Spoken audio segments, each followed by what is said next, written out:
On to page 6 on the regular agenda, item 27, and that is the sheriff's item regarding Operation Stonegarden.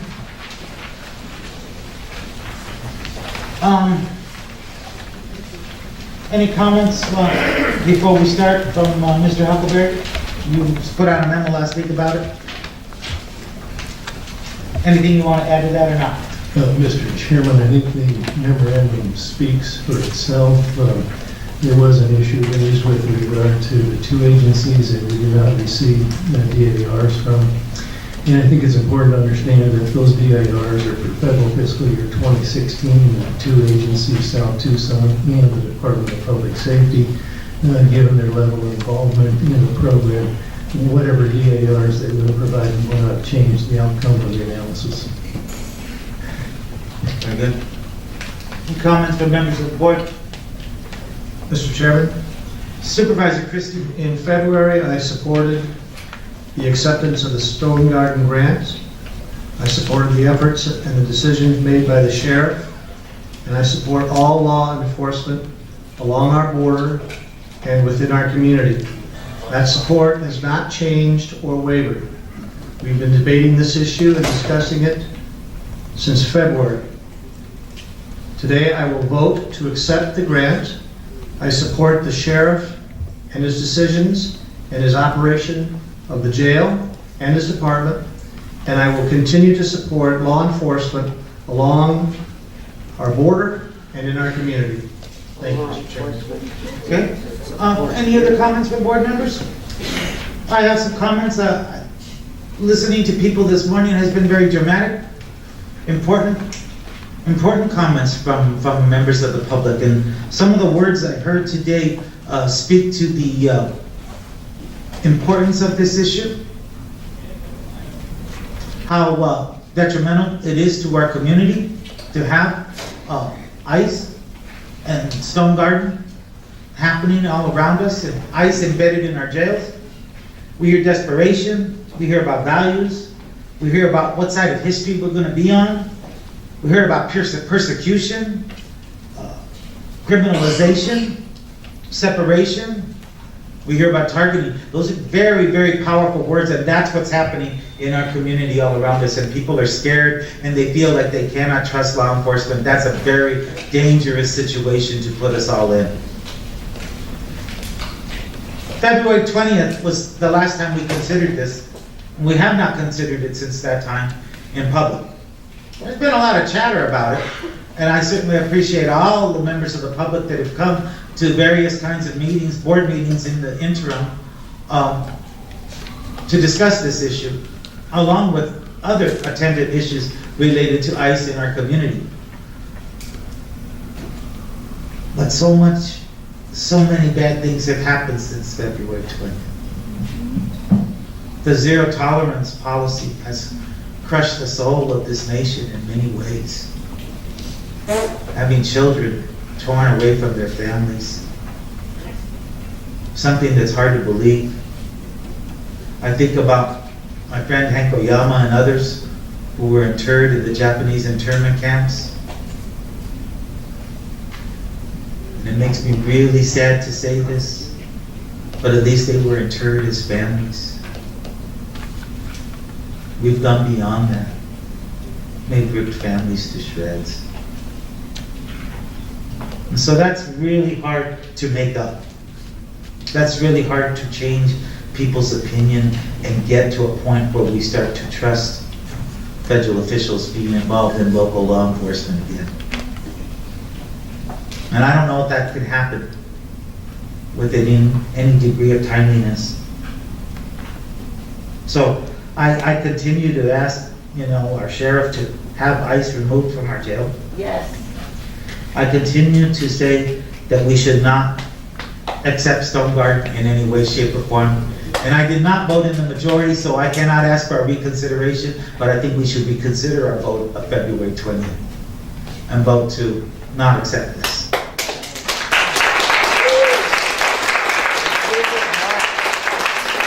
And this is all terribly painful, and I think Kristen asked some good questions at the end of her comments today about whether other local law enforcement agencies are still gonna be able to receive Stonegarden dollars? I assume that they will. But I think that at the very minimum, we ought to allow our Community Law Enforcement Commission the opportunity to consider this decision, consider the statements that have come from Sheriff Napier in meeting those 5 conditions that were set. I believe the next meeting is set for next week. Am I wrong in that? Next Monday. Pardon me? The 20th? No, he's talking about the partnership. What were you talking about, a board meeting or the The partnership? commission, Commission is next Monday. right, next Monday. Okay, so, we could go to our next board meeting and wait for this decision, or we could go to our first meeting in September, I think, if the board is willing to show patience in that regard. So I would make that motion out there on the floor right now to delay this decision until the commission has had a chance to understand the answers from Sheriff Napier and the attendant memo from Mr. Huckleberry, and to continue having their voices be heard. We need to hear from the community. We need to have legitimate opportunity. We created a commission to receive this type of input, and I think we have to give it a chance. I'll second.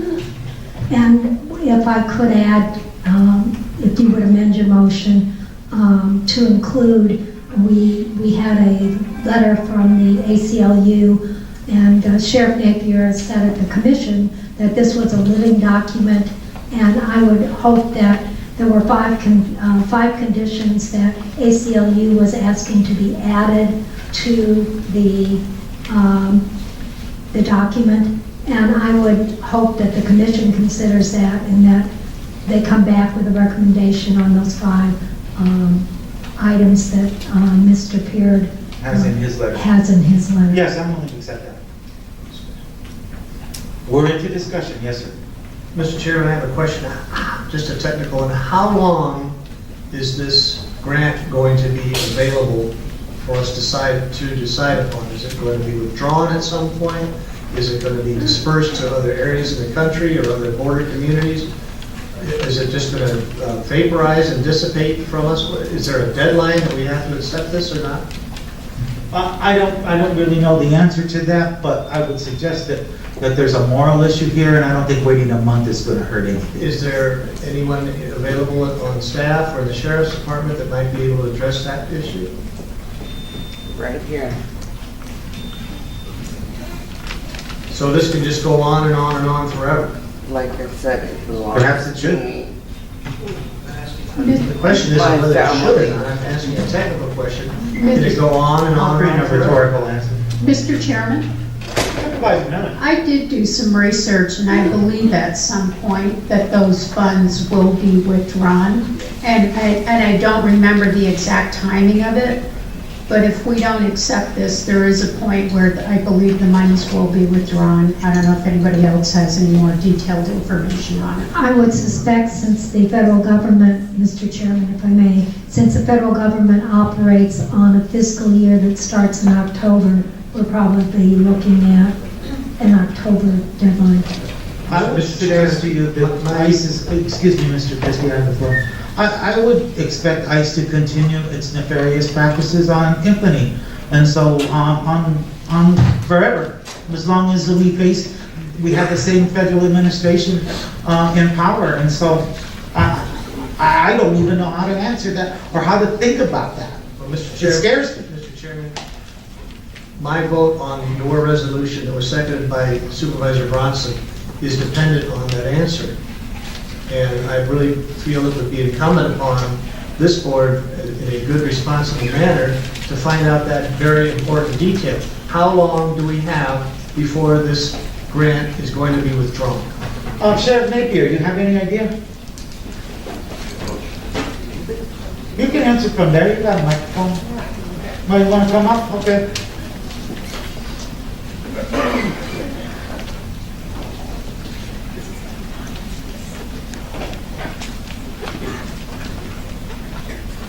Mr. Chairman, members of the board, Technically, I think it could go till the end of December, but I think our federal partners are growing weary of us not accepting these funds and continuing our relationship with this grant. The new grant cycle is coming up.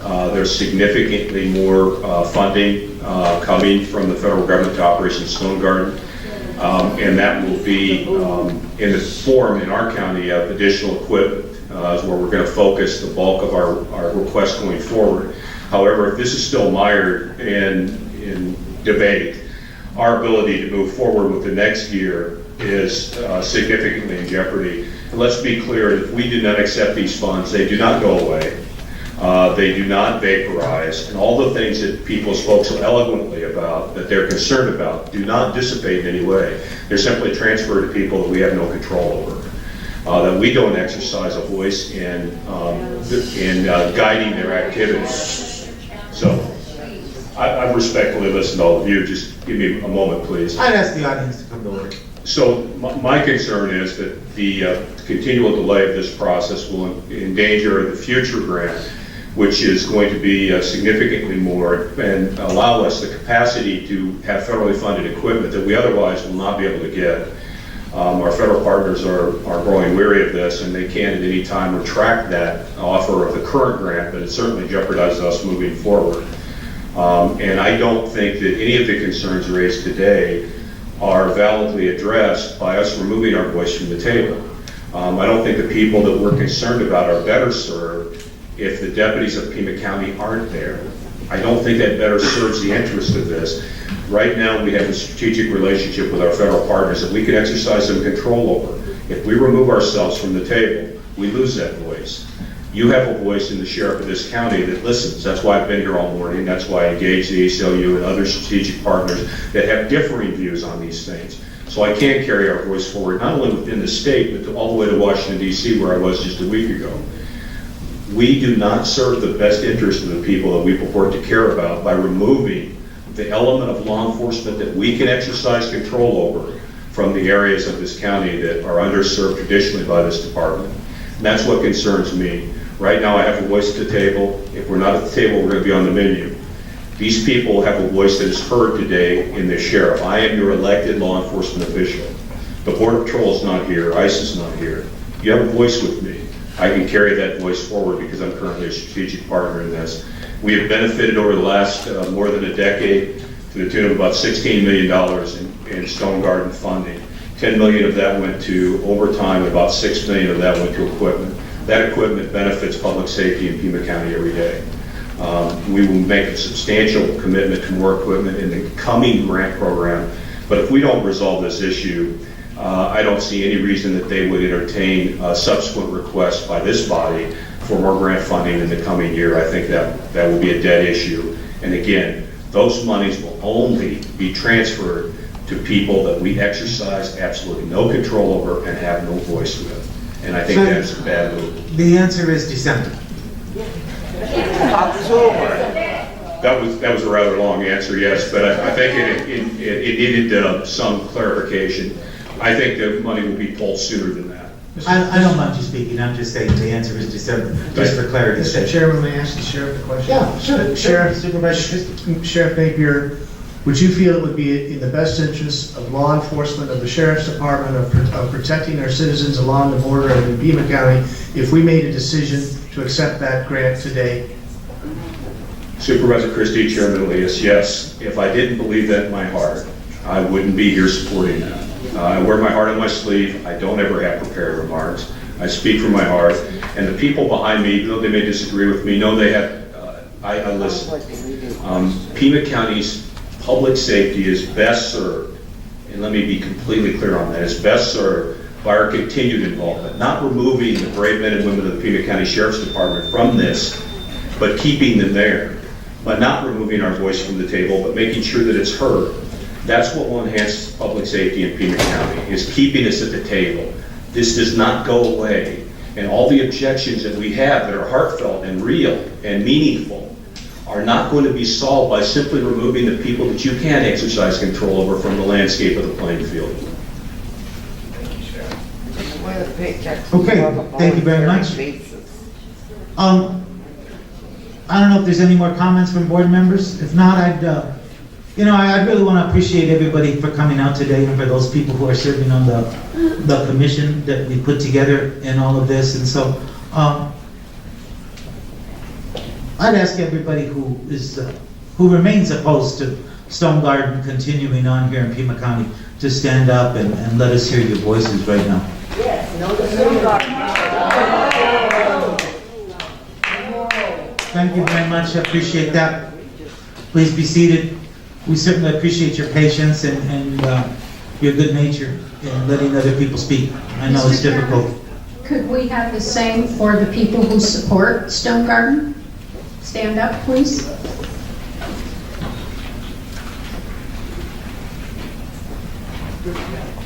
Very good. Okay, thank you. Call the question. Roll call. Well, wait, on my motion, yes, that's correct, I have a motion on the floor. And a second, yeah. Mr. Chairman. Supervisor Valadez. Just for the purpose of clarification, we can restate your motion. My motion was to wait until the first meeting in September so that the commission, the law enforcement commission that we put together, I got the right name of it written down here because I didn't want to. Community Law Enforcement Commission, the opportunity to consider this, consider the responses from Sheriff Napier, the memo from Mr. Huckleberry, and then Supervisor Bronson asked them to also take a look at the letter from the ACLU and Billy Parrott and consider the 5 recommendations that it has and offer an opinion to us on each of those. Roll call. Supervisor Bronson? Aye. Supervisor Christie? No. Supervisor Miller? No. Supervisor Valadez? Aye. Chairman Elias? Aye. Motion carries 3-2.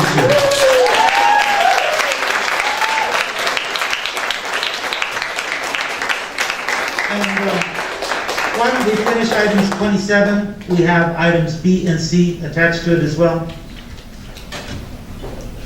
Anybody care to make a motion on item B and C? Move approval on item B and C. IRS audit Second and that? internal affairs assessment. Okay, we have a motion and a second to approve items B and C, which are providing for the HIDTA program. HIDTA. Why do I keep saying HIDTA? Well, I didn't go to Stafford, that was a problem. Should have gone to Mansfield like I did. Well, yeah, I don't know. What did you say about that, Miss Lesher? No, anyways, they both went to Mansfield. But anyways, let's not fool around here. Any comments from anybody on this? Mr. Chairman. Supervisor Bronson. I'm just concerned, I don't have enough information on HIDTA. I think that there are some, I think that they do some very productive and important work, but as has been mentioned by several in the audience, we need to, as we look at the drug issue, we need to really look at it and put some emphasis on the behavioral health side. So I'm rather conflicted because I think there are some good things that happen with HIDTA, but I think the larger issue is how we deal with drugs in our community and across the nation as a whole. I'm also concerned about how much participation DHS has in HIDTA and how it's executed in our area. That question has not been answered at any particular juncture either. I'd like to hear that before we move to any kind of approval. Myself, I think it's only fair. And then, we still have time for them, for the folks on the Community Law Enforcement Commission to take a look at HIDTA as well. I think it makes sense, but that would be my interest. Mr. Huckleberry? Yes, Mr. Chairman, if you look at the history discussion I have in my communication with the board on the subject, these 2 grants were basically tied up into Operation Stonegarden as a condition where the board said until these 5 conditions are met, that those items are tabled. If you follow my memorandum, I believe that the 5 conditions have been met. It doesn't mean that the commission has to meet, it means the commission has been formed and is working. And therefore, it was my recommendation that these grants be approved. That's fine, I just feel unsure about the information that we have about it in terms of the participation in, like I said, DHS and all of this, because I think that casts a different shadow on it, to be quite honest with you. And for all those reasons that we talked about all morning long, in terms of trust, I just don't have it. Mr. Chairman, one other question regarding these B and C. Are these tied to A in terms of a time limit? Or are they under the same conditions as A? So they will go on and on, available at any time, or to the end of the year? Mr. Chairman, members of the board, these grants were tied to a specific year, and that's probably the federal fiscal year. HIDTA grants go through the federal agency. They had specific amounts for specific purposes in supporting the Sheriff's Department staff assignments to HIDTA, and therefore I assume those staff assignments have been made, therefore funds are being expended, and therefore it's appropriate, I believe, that we act and receive reimbursement. We can provide all the reports you would like on HIDTA, but I think the issue is these are ongoing activities. So, Mr. Chairman, basically B and C are in the same status time-wise and decision-wise as A. Theoretically. Don't know that, yeah. We have a motion and a second on the floor to approve items B and C. I'd like to make a substitute motion that we delay the decision on this to our first meeting in September to give our law enforcement commission a chance to review this issue as well and get some more answers about how HIDTA works in our community and what is going on behind it. Second. Motion and a second. Discussion? Mr. Chairman. Supervisor Miller? Is this, I'd like to ask a question of the sheriff. Have you already assigned people to do these roles that are paid for by the HIDTA? Are we doing this right now? And what will happen if we aren't receiving these monies? I mean, is it impacting your budget? Please explain that. Supervisor Miller, Chairman Elias, yes, we're doing that right now because it's part of the continuing resolution. So if this were to be eliminated, those positions would have to be eliminated, and it would, as people have pointed out, impact our ability to be a strategic partner in fighting the opioid crisis, the increase in methamphetamine, and other serious drug trafficking. Excuse me, point of order. The sheriff is speaking. Thank you, Supervisor Miller. That concludes my remarks. I just ask everybody to please give them a chance to, give us a chance to complete our discussion in a meaningful way. Supervisor Miller, you have the floor. Mr. Chairman, are we talking about, what kind of time frame are we talking about before we start implementing layoffs of the people that are doing these jobs? If this were voted to not be accepted, it would be within weeks. We'd have to eliminate those positions. You're actually talking about laying these people off, Mark? Yes, people losing their jobs. Okay. My motion stands. Any more comments from members? Okay, then let's do a roll call vote. Mr. Chairman, On the substitute should motion. be clear on the substitute motion then? Yes, That's what yes, we're sir. voting. The substitute motion is to continue. To continue to the first meeting in September so that the commission has an opportunity to review information about HIDTA as well. HIDTA. That was the place that sold like rubber clothes down the street.